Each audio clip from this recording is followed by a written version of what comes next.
Diabetes হয় কোষে জায়গা নেই বলে, জায়গা থাকে না, বেশি খাই বলে, বার্ন করি না বলে, ব্যায়াম করি না বলে, বারবার খাই বলে। কোষ খালি হয় রোজার মাধ্যমে, ব্যায়ামের মাধ্যমে। তো তাহলে ডায়াবেটিস কোনো রোগ না, ডায়াবেটিস হলো আমার চলাফেরা খারাপ, আমার খাওয়া দাওয়ার অভ্যাস ভালো না, আমি উল্টাপাল্টা জিনিস খাই, বেশি খাই, বারবার খাই এবং ব্যায়াম করি না এবং টেনশন করি, রাত জাগে। এটা সম্মিলিত রেজাল্ট হলো আমার চিনি বেড়ে গেছে। একজন প্রকৃত মুমিন সে যদি সঠিকভাবে আল্লাহর দেওয়া হালাল তৈয়বান এক ভাগ খায়, রোজা রাখে, নিয়মিত রেগুলার কায়িক শ্রম করে, আর্লি ঘুমায়, ভোরে ওঠে, অযথা চিন্তা না করে, তাহলে তার ডায়াবেটিস হওয়ার কোনো সুযোগ থাকে না।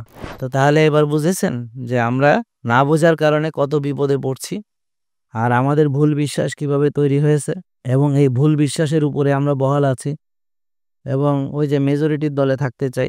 ক্লিয়ার? তো ঠিক আছে, সবাই ভালো থাকেন, আল্লাহ সবাইকে ভালো রাখুক। আসসালামু আলাইকুম। জেকে লাইফস্টাইল, ওষুধ মুক্ত সুস্থ জীবন।